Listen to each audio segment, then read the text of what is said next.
Hello, NEET aspirants. This is Pawan sir, biology. I hope so all of my students are fine. तो कल हमने discuss किया था fertilisation and implantation. आज हम लोग करने वाले हैं प्रेगनेंसी एंड एम्ब्रियोनिक डेवलपमेंट का topic. Okay, so let's start. अब प्रेगनेंसी एंड एम्ब्रियोनिक डेवलपमेंट में हमने यस्टरडे एक क्लास में हमने क्या किया हुआ था दैट जब एंडोमेट्रियम पे ब्लास्टोसिस्ट अटैच हुआ था, है ना, जब एंडोमेट्रियम में, है ना, ब्लास्टोसिस्ट अटैच हुआ था तो क्या हुआ था, देखो यहाँ पे, है ना, यहाँ पे ट्रोफोप्लास्ट था, है ना, यहाँ पे आईसीएम था, ब्लास्टोसिस्ट की बात कर रहा हूँ, है ना, एंड एज वेल एज यहाँ पे क्या हुआ था, ये पूरा लेयर था किसका, ये पूरा ब्लास्टोसिस्ट का स्ट्रक्चर था, है ना, ये पूरा ब्लास्टोसिस्ट का स्ट्रक्चर था। अब देखो क्या हुआ यहाँ पे, यहाँ जो हमारे अटैचमेंट के बाद जो ट्रोफोब्लास्ट होता है, ओके, ये फिंगर लाइक प्रोजेक्शंस रिलीज करता है ना, ये फिंगर लाइक प्रोजेक्शन रिलीज करेगा जो कि साथ में मिक्स हुआ किसके, एंडोमेट्रियम के प्रोजेक्शंस के साथ। फॉर एग्जांपल यहाँ से ट्रोफोब्लास्ट के प्रोजेक्शंस आ रहे, है ना, उसको आप बोलते हो कोरियोनिक विलाय, और यहाँ से क्या आ रहे, एंडोमेट्रियम के प्रोजेक्शंस। तो आपस में क्या बन रहा है, इंटर डिजिट बन रहा है और एक कनेक्शन बन रहा है, यस और no. Finger like projections of endometrium और यहाँ से कोरियोनिक विलाय फ्रॉम ट्रोफोब्लास्ट आपके एनसीईआरटी बोलती है, क्या बनेगा, ये बनेगा प्लेसेंटा। अभी प्लेसेंटा बहुत ही इंपॉर्टेंट है। क्यों इंपॉर्टेंट है, बिकॉज ये प्लेसेंटा ही है जो कि मदर और फीटस की साइड से लेन देन वाला काम करेगा। फॉर एग्जाम्पल यहाँ पे मैंने बनाया हुआ है, ये देखो, ये प्यारा सा मैंने यहाँ पे एम्ब्रियो बना के रखा हुआ है। अभी एम्ब्रियो है, ठीक है, समझ लेना एम्ब्रियो ये, ओके। और यहाँ पे क्या है, ये पूरा अपना प्लेसेंटा है, ओके। अभी प्लेसेंटा जो है वो एक बैरियर है किसके बीच में, फीटस और मदर साइड के बीच में एक बैरियर है, ठीक है। तो ये जो कनेक्ट होते हैं आपस में, एम्ब्रियो और प्लेसेंटा कैसे हो रहे हैं, अम्बिलिकल कॉर्ड के थ्रू कनेक्ट होता है, यस और नो। अब क्या होता है, देखो यहाँ पे ये मदर साइड है ना, और ये पूरा अपना फीटस साइड है, ये प्लेसेंटा है, एज अ बैरियर की तरह एक्ट कर रहा है, ओके। अब क्या करेगा प्लेसेंटा, जो अच्छी अच्छी चीज है, जो काम की चीज है, वो हम क्या दे देंगे, एम्ब्रियो को दे देंगे, और जो खराब चीज है, जो काम की नहीं है, वो एम्ब्रियो क्या करेगा, प्लेसेंटा के थ्रू मदर को दे देगा। फॉर एग्जाम्पल अच्छी चीज क्या है ना, जो मदर है वो ऑक्सीजन देगी एम्ब्रियो को, है ना, एज वेल न्यूट्रिशन देगी, और बदले में एम्ब्रियो वापस गंदी चीज क्या दे रहा है ना, जो भी अपना एक्सक्रीटरी वेस्ट बना वो दे रहा है, और CO2 दिया है, वापस CO2 दिया, है ना। अब क्या हुआ, देखो यहाँ पे जो अच्छी चीज थी वो चले गई एम्ब्रियो में, और जो खराब चीज थी वो एम्ब्रियो से कहाँ आ गई, मदर साइड पे। किसके थ्रू हुआ ये सब कुछ, प्लेसेंटा के बीच में बैरियर था, है ना, ट्रांसपोर्ट चैनल था बीच में जिसको हम बोलेंगे अम्बिलिकल कॉर्ड। तो अम्बिलिकल कॉर्ड के थ्रू क्या हो रहा था, ये पूरा हमारा आदान प्रदान हो रहा था, लेन देन पूरा हो रहा था। अब जो प्लेसेंटा है ना, ये बहुत ही इंपॉर्टेंट है। क्यों, बिकॉज ये एज अ न्यूट्रिटिव टिश्यू की तरह काम करता है, ठीक है। अभी बताया मैंने आपको, जो भी काम की चीजें है वो सब यहाँ से वहाँ वो करेगा, यस और नो। और एक कनेक्शन भी है, वो भी पता है आप लोगों को, okay. It also act as a temporary endocrine gland. अब टेम्पररी एंडोक्राइन ग्लैंड है मतलब कुछ ना कुछ तो हार्मोन रिलीज करता होगा। कौन कौन सा हार्मोन रिलीज करता है, ये इंपॉर्टेंट है। जो प्लेसेंटा है वो रिलीज करता है प्रोजेस्टेरोन, एस्ट्रोजन, और साथ में HCG भी रिलीज करेगा, ह्यूमन कोरियोनिक गोनाडोट्रोपिन, ये प्रेगनेंसी के टाइम पर रिलीज होता है। और बताया भी था मैंने आपको ट्रोफोब्लास्ट से, है ना, वो HCG निकला था जिसको हमने एज अ प्रेगनेंसी टेस्ट की तरह यूज किया था, है ना, ग्रेविडेक्स टेस्ट की तरह यूज किया हुआ था, ओके। देन HPL भी रिलीज करेगा, ये क्या होता है, ह्यूमन प्लेसेंटल लैक्टोजन, है ना। अब ये जो है ये मेमोरी ग्लैंड हमारी सिक्रेट करेगी, मेमोरी ग्लैंड ग्रोथ के लिए सिक्रेट होगा ये सब कुछ, ठीक है। मेमोरी ग्लैंड की साइज जो होगी वो इंक्रीज करेगी, ओके। अब देखो यहाँ पे आगे चलते हैं, मिल्क फॉर्मेशन के लिए भी यूज करेंगे ये। फिर नेक्स्ट है रिलैक्सिन हार्मोन। जो रिलैक्सिन हार्मोन है ये क्या होता है, ये ओवरी रिलीज करती है। कौन रिलीज करेगा, ओवरी, प्लेसेंटा नहीं, ये ओवरी रिलीज करती है। क्या करेगा बेटा, ये करेगा relax pubic symphysis, pubic symphysis को रिलैक्स करता है। अभी क्या होता है प्यूबिक सिम्फाइसिस, 11th में आपने पढ़ा था, पता है, कॉक्सा बोन पढ़े थे, दो कॉक्सा बोन पढ़े थे, है ना, जिसको हिप बोन कहते हो। तो इनके बीच में, है ना, क्या होता है प्यूबिक सिम्फाइसिस, जो जॉइंट करता है दोनों को आपस में, है ना। प्यूबिक सिम्फाइसिस को रिलीज करेंगे तो क्या होगा, इजीली पार्चुरेशन पॉसिबल हो पाएगा। तो ये सारे के सारे हॉर्मोन्स कौन से, ये हमारे प्लेसेंटा के थ्रू निकलते हैं, लेकिन एक्सेप्ट वन, रिलैक्सिन। रिलैक्सिन को रिलीज करता है, ओवरी रिलीज करता है, ओके। तो ये सारे हार्मोन वही है जो कि प्रेगनेंसी के टाइम पे रिलीज होता है। और एक और इंपॉर्टेंट बात, ये जो प्लेसेंटा है ना, अभी प्लेसेंटा के थ्रू एक एंटीबॉडी है वो भी क्रॉस कर सकती है। कौन सी है, IgG। IgG बहुत ही इंपॉर्टेंट है, क्वेश्चन भी आया हुआ है। IgG is the antibody which actually can cross the placenta, है ना। तो ये अपने को याद रखना, आईएमपी है, क्योंकि ये क्वेश्चन भी पूछा गया है और आगे भी आ सकता है। ओके, तो ये बात हो गई किसकी, ये हो गई हमारी पूरी नॉर्मली प्रेगनेंसी की बात कर ली है। आगे चलते हैं। ये आपके एनसीईआरटी में कुछ फिगर दिया होगा ऐसा, ठीक है, ये आपके एनसीईआरटी का फिगर है, मैं लेके आया हूँ। इसमें देखो ध्यान से, जो हमने बातें की वो सब कुछ है इसके अंदर। ओके, जस्ट अ मिनट, ये रहा। ओके, ये सारा डायग्राम है। देखो यहाँ पे आपको प्लेसेंटल विलाई दिख रहा है ना, कोरोनिक विलाई दिख रहा है जो बनाया था उसने। यहाँ पे कैविटी ऑफ यूट्रस, यहाँ पे यॉर्क सैक है, यहाँ एम्ब्रियो ये रहा। ओके, ये अम्बिलिकल कॉर्ड है ना विथ इट्स वेसल। अब देखो ध्यान से, यहाँ पे एक और चीज देनी चाहिए थी जो दी नहीं है ना। यहाँ पे क्या होता है बेटा, एम्ब्रियो के सराउंडिंग में, एम्ब्रियो के सराउंडिंग में यहाँ पे क्या होती है, एक लेयर होती है, उसको बोलते हैं हम एमनियन लेयर, है ना। एमनियोटिक लेयर होती है जो कि, है ना, एम्ब्रियो को, ये भी बोल रहा हूँ, जो कि एम्ब्रियो को क्या करेगी, प्रोटेक्ट करेगी, किससे, शॉक से प्रोटेक्ट करेगी। कोई भी शॉक वगैरह होगा, है ना, उसको एब्जॉर्ब कर लेगी। कौन, एमनियोटिक फ्लूइड अंदर होगा, एमनियोटिक फ्लूइड अंदर होगा, जो कि एज अ शॉक एब्जॉर्बर की तरह काम करेगा और शॉक को एब्जॉर्ब करेगा, ठीक है। ये आगे भी आएगा आपको चैप्टर में, है ना।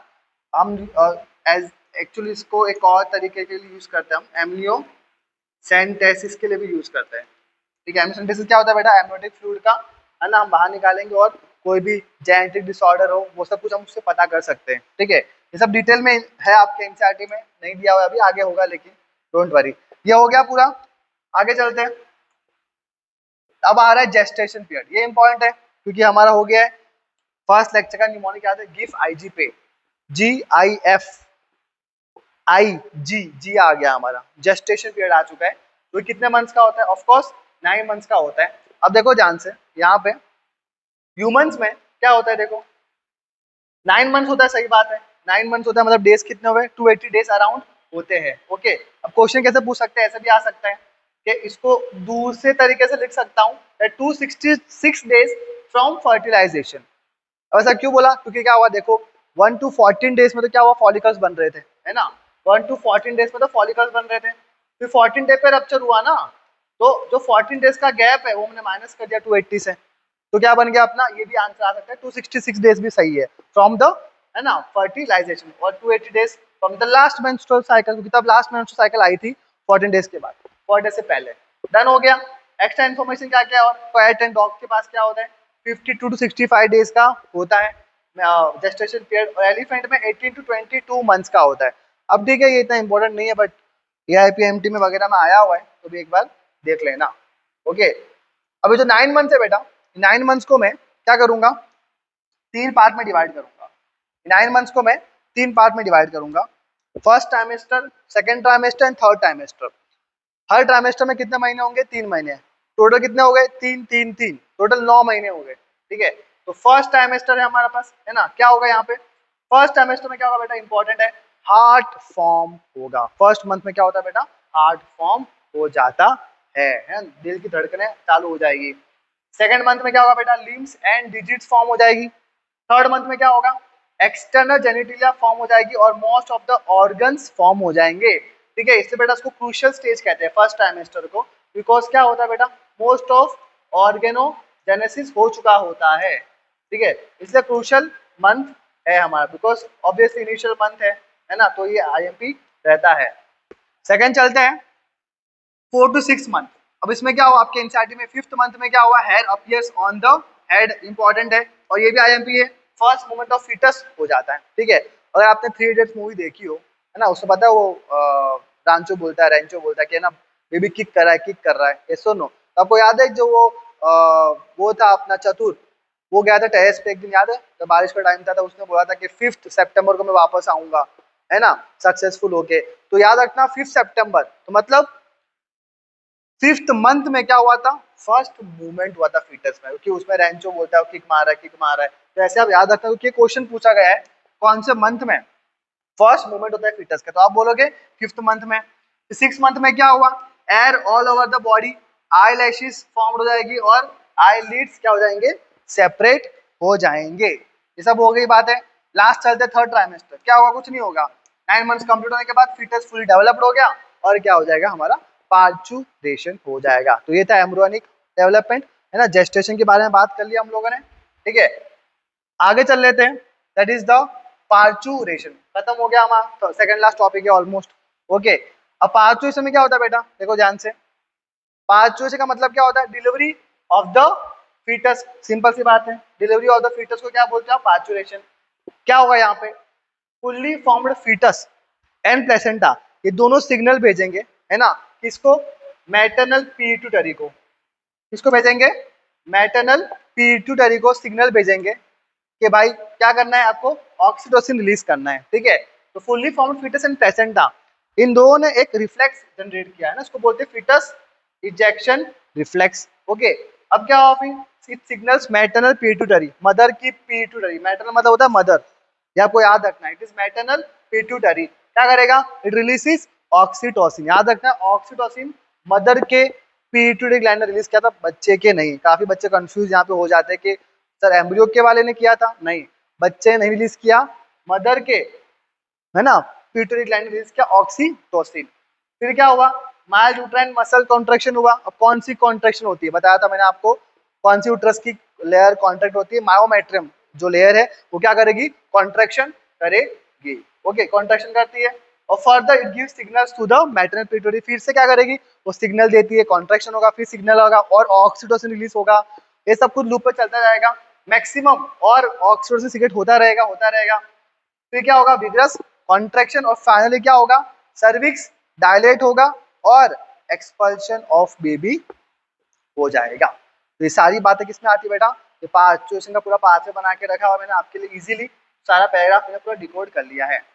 अब बताया था मैंने कि जो मदर की प्यूटरी ग्लैंड है वो रिलीज करती है ऑक्सीटोसिन, व्हाट इफ वो ना रिलीज करे, है ना, पॉसिबिलिटी है कि वो नेचुरली ना रिलीज करे, तो क्या करेंगे हम बेटा, आर्टिफिशियली ऑक्सीटोसिन देंगे, ठीक है, क्योंकि जो काम नेचुरल कर रही थी वो अब आर्टिफिशियल करेगी, ठीक है। इसको क्या बोलेंगे हम, पिटोसिन। पिटोसिन क्या है, एक आर्टिफिशियल ऑक्सीटोसिन है, it is given to female to induce the labour pain. खत्म बात, ये पूरी बात किसकी थी बेटा, पार्चुरेशन की हो गई। लास्ट टॉपिक कर लेते हैं, दैट इज द लैक्टेशन। अब लैक्टेशन पता है आप लोगों को, आफ्टर जस्ट पार्चुरेशन क्या होगा, mammary gland will going to secrete milk, okay. 6 months का इंटेंस लैक्टेशन पीरियड होता है, 6 मंथ्स का होगा आफ्टर पार्चुरेशन, ठीक है, ये इंपॉर्टेंट है। और जो मिल्क बनेगा इनिशियली डेज पे वो कैसा होता है, येलोइश एकदम गाढ़ा सा होता है, और काफी प्रोटीन भी होता है उसमें, ओके। और कोलेस्ट्रम बोलेंगे इसे, क्या बोलेंगे, कोलेस्ट्रम। जो फर्स्ट इनिशियल डेज पे मिल्क निकलता है ना, इजेक्ट होगा, वो कोलेस्ट्रम मिल्क बोलेंगे। इसमें बेटा भर भर के क्या है अपने पास, IgA एंटीबॉडी, क्या होगी इसमें, IgA antibody, very very important, ये आपके एनसीईआरटी में दिया हुआ है। तो कौन सी एंटीबॉडी इनिशियल डेज कोलेस्ट्रॉल में बनती है, तो क्या बोलोगे आप, IgA, ओके। नेक्स्ट क्या है हमारे पास, कौन कौन से हार्मोन है जो बनाता है, मिल्क फॉर्मेशन कौन करवाता है, तो आप बोलोगे प्रोलैक्टिन। और मिल्क इजेक्टिंग कौन करता है, तो ऑक्सीटोसिन, ये बहुत ही इंपॉर्टेंट है, मिल्क फॉर्मेशन प्रोलैक्टिन, मिल्क को इजेक्ट कौन करवा रहा है, ऑक्सीटोसिन, ये बहुत ही इंपॉर्टेंट काम है, क्योंकि ऑक्सीटोसिन दो चीजें करवाएगा, पहले तो मायोमेट्रियम कॉन्ट्रैक्ट भी करवाता है और साथ साथ में क्या करवाता है, वो मिल्क को इजेक्ट भी करवाएगा, ओके। सो यहाँ तक हमारा पूरा ह्यूमन रिप्रोडक्शन का पूरा चैप्टर हमने यहाँ पे कर दिया है समाप्त, okay. And thank you so much for मेरी पूरी सीरीज देखने के लिए, ओके। एंड आगे मैं भी नेक्स्ट पूरी सीरीज निकालने वाला हूँ, sexual reproduction in flowering plant, okay. Thank you so much for supporting, और जितने भी फ्री नोट्स चाहिए वो मेरे टेलीग्राम चैनल पे आपको मिल जाएंगे, एंड कुछ भी अपडेट्स रिगार्डिंग होगा वो भी मिल जाएंगे, और PYQs वगैरह जो भी चाहिए रहेगा वो सब मैं टेलीग्राम चैनल पे आपको दे दूंगा, डिस्क्रिप्शन में मैं लिंक डाल दूंगा। देखो आपको बैक टू बैक प्रैक्टिस करनी है और कंसिस्टेंट रहना है, ठीक है। एक फेमस कोट है, जैसे बोलते हैं कि ना, प्रैक्टिस मेक्स मैन परफेक्ट, ठीक है, मैं नहीं मानता, पवन सर ने उसको मॉडिफाई किया है ना, practice doesn't make you perfect, है ना, practice doesn't make man perfect, but your mistake does, है ना। आप कितनी बार प्रैक्टिस करोगे फर्क नहीं पड़ेगा, जब तक आप अपनी मिस्टेक्स को देखोगे नहीं, रिकॉग्नाइज नहीं करोगे, उस पर काम नहीं करोगे, तब तक कोई मतलब नहीं है, आपकी वो गलतियां होती रहेगी और आपके मार्क्स नहीं आएंगे। तो आपको क्या करना है, प्रैक्टिस करनी है, बट साथ साथ में आपको मिस्टेक्स भी देख के चलनी है, ठीक है। तो so practice doesn't make man perfect, but your mistake does, mistake ढूंढो, रिकॉग्नाइज करो, उस पर काम करो, और अपने आप को हमेशा बेहतर बनाओ। Everyday you have to make yourself better. आपका कंपटीशन 23-24 लाख के साथ नहीं है, आपका कंपटीशन आपके खुद के साथ है, okay. So thank you so much.